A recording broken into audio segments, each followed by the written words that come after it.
आज इस वीडियो में हम बात करेंगे फार्माकोलॉजी ऑफ ड्रग्स के बारे में। एक स्टूडेंट ने सवाल किया था कि सर इन ड्रग्स की फार्माकोलॉजी हमें समझाइए कि इनकी फार्माकोलॉजी क्या है।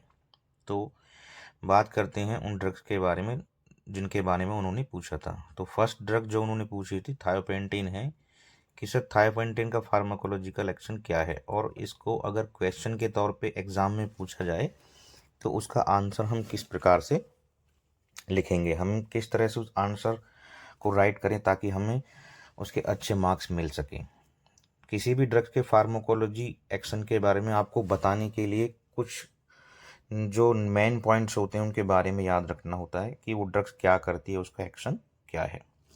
तो इसमें जो आपकी फर्स्ट ड्रग है थायोपेंटिन सोडियम, उसके बारे में बात करते हैं। It is a short acting barbiturate general anaesthetic agent.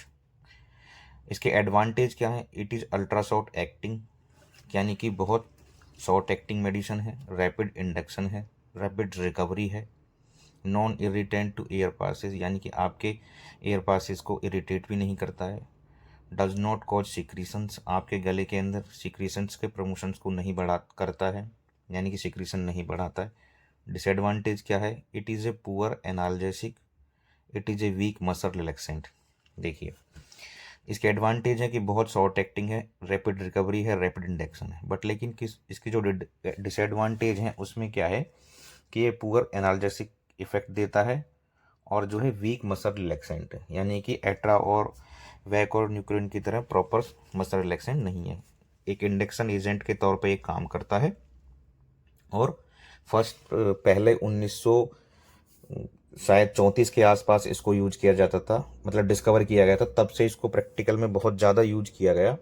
But इसके कुछ सिस्टमिक साइड इफ़ेक्ट ज़्यादा होने की वजह से प्रोपोफोल ने इसको रिप्लेस कर दिया। तो आजकल थायोपेंटिन सोडियम को यूज़ नहीं करते हैं, वो ये 0.5 ग्राम, 1 ग्राम और 2.5 ग्राम में भी अवेलेबल है, 250 ग्राम mg का भी आता है। तो इसका preparations according to the patients की कंडीशन के हिसाब से बनाया जाता है। वैसे इसको 25 mg पर ml के हिसाब से पहले बनाते थे, तो इसको आजकल थायोपेंटिन को यूज किया नहीं जाता है क्योंकि इसके सिस्टमिक साइड इफ़ेक्ट्स भी बहुत ज़्यादा हैं।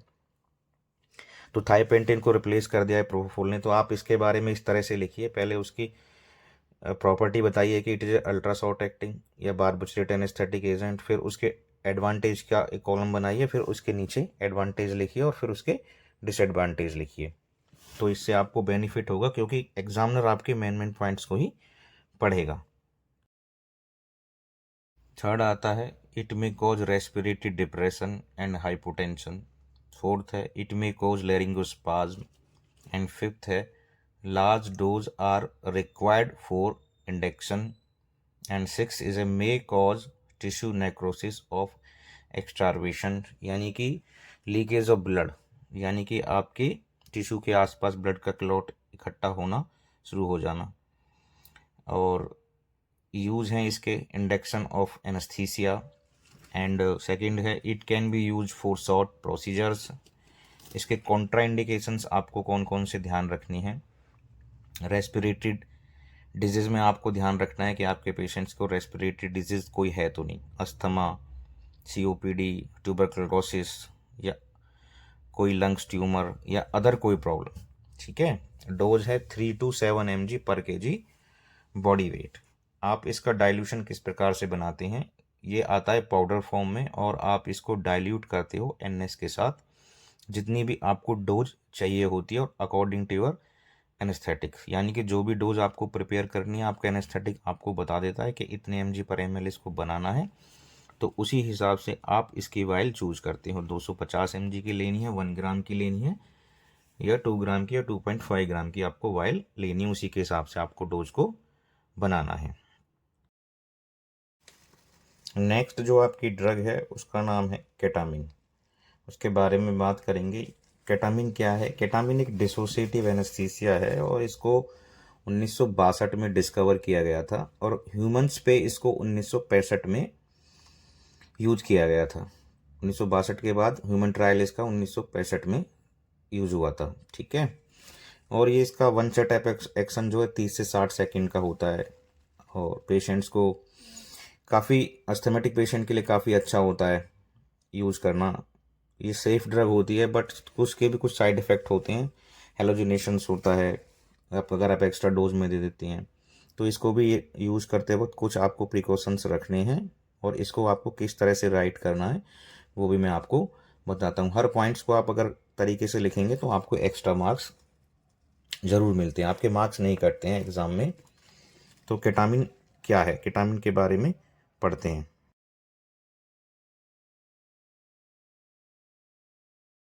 Drugs ketamine.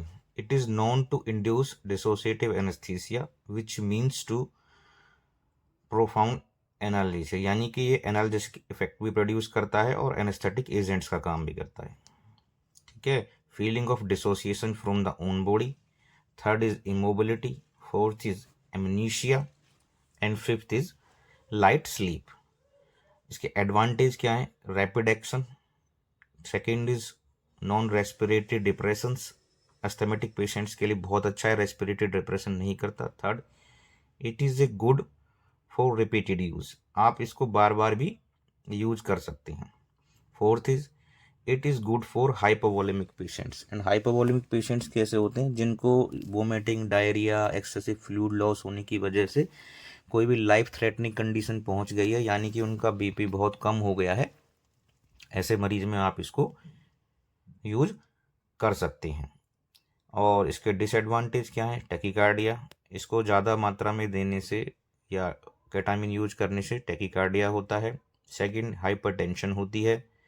And third is हेलोजिनेशंस होते हैं। ठीक है, आपके पेशेंट्स को उसकी पुरानी बातें याद आती रहती हैं, वो अपना कहीं का कहीं घूमता रहता है। तो आपको जो भी लिखना है पॉइंट टू पॉइंट बना के लिखना है, ताकि आपके एग्जामिनर को पढ़ने में आसानी रहे। आप 4 से 5 पॉइंट लिखिए, आपको नंबर ज़रूर मिलेंगे।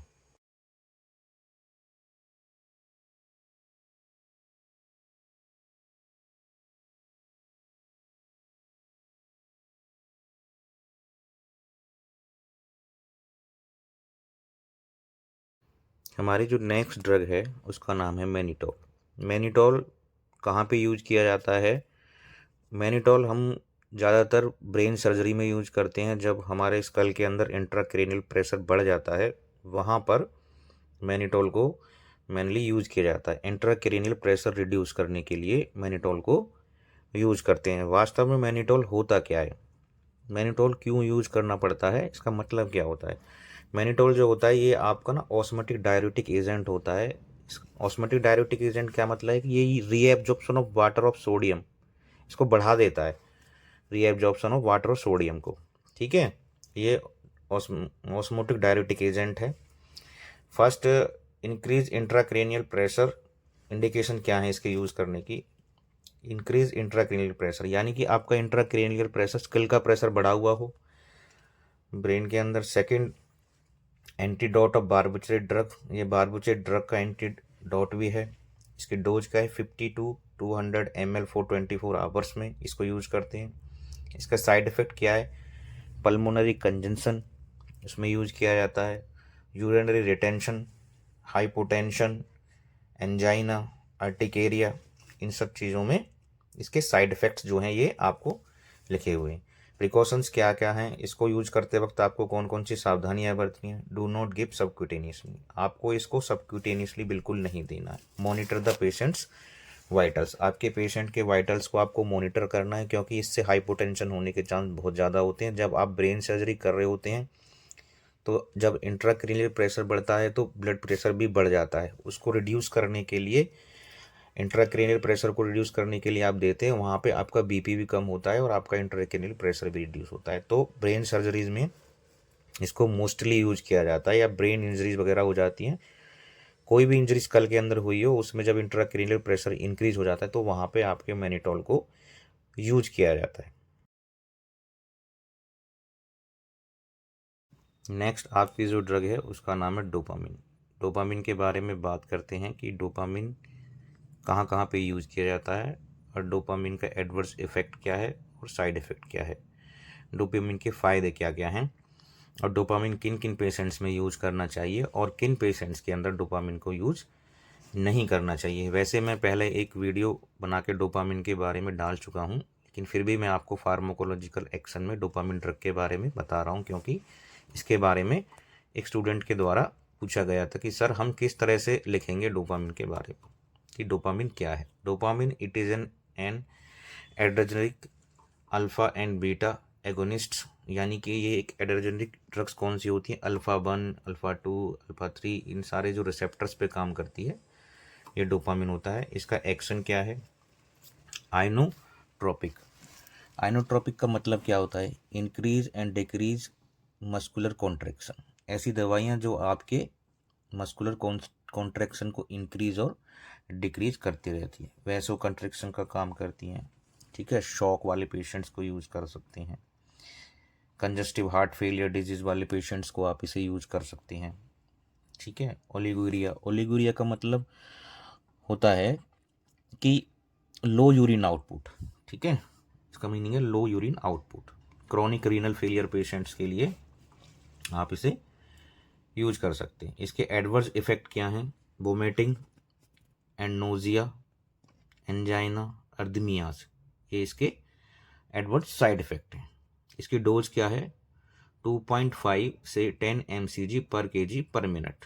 ठीक है, इंट्रावेनस रूट से और बोलस, यानी कि कंडीशन के हिसाब से आपको देना है। आप इसे IM नहीं दे सकते, या तो आप इसको इन्फ्यूजन पंप के थ्रू देंगे, या आपको रिक्वायरमेंट है बोलस देंगे, इंट्रावीनस देंगे लेकिन। ठीक है, प्रिकॉशंस क्या क्या रखनी है, डू नॉट गिवन ओरली, यानी कि ओरली नहीं देना है। मॉनिटर द पेशेंट्स वाइटल्स, इसको देने के बाद पेशेंट्स के वाइटल्स को मॉनिटर करना है, क्योंकि उसके मॉनिटर्स में जो भी चेंजिंग आएंगी वो इस ड्रग्स को देने की वजह से होंगी, तो उनको आपके बारे में भी उनके बारे में भी आपको राइट करना है और पता होना चाहिए कि इसके देने से कौन कौन से मॉनिटर्स पे चेंजिंग हो सकती है, इसलिए मॉनिटर्स को हमेशा देखते रहना है।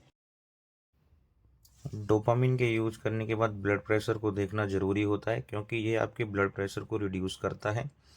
Check the pulse rate of the patient, do not mix with other drugs, किसी दूसरी ड्रग के साथ इसे मिक्स ना करें। And next drug is Lasix, it is a diuretic drugs, क्योंकि ये मूत्रल औषधि है, पेशाब लाने का काम करती है। इसका एक्शन है increase the urine output.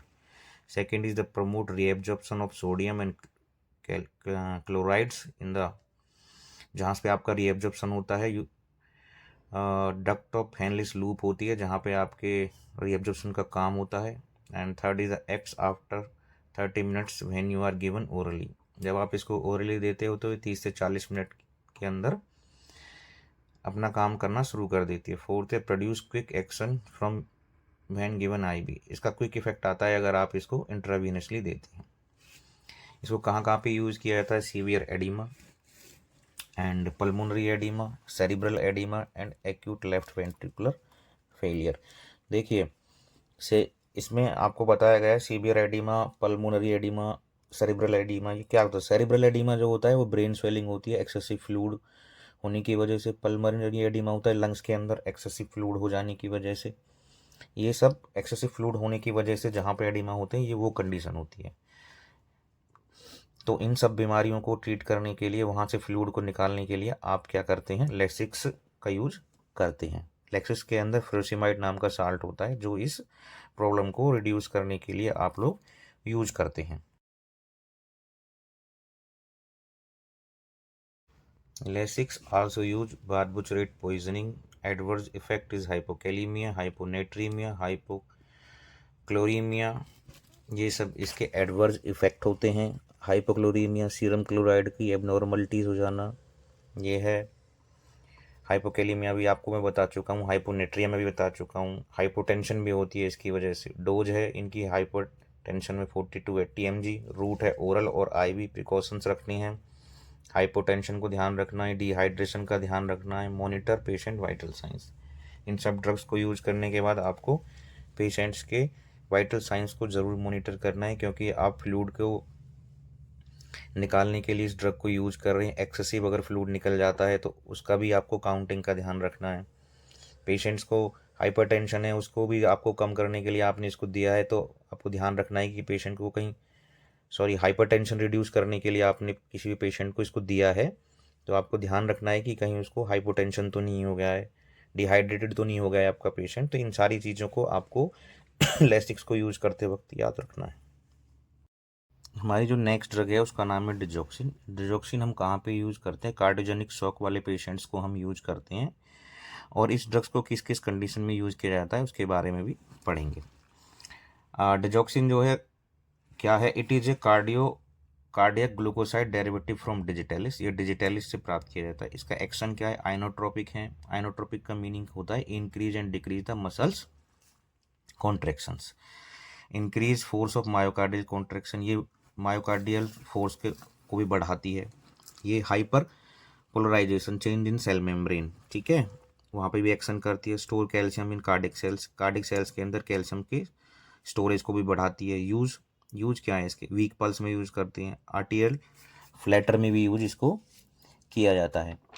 Artery flatter का मतलब होता है heart upper chamber beat too quickly, यानी आपका जो हार्ट का अपर चैम्बर है वो बहुत तेज़ी से धड़के, ठीक है। उसके बाद इसको यूज करते हैं PSVT, प्रॉक्सिमल सुप्रावेंट्रिकुलर टैकीकार्डिया में भी इसको यूज़ किया जाता है। आर्टियल फिब्रिलेशन क्या है? Irregular heart rate due to blood clots, ठीक है।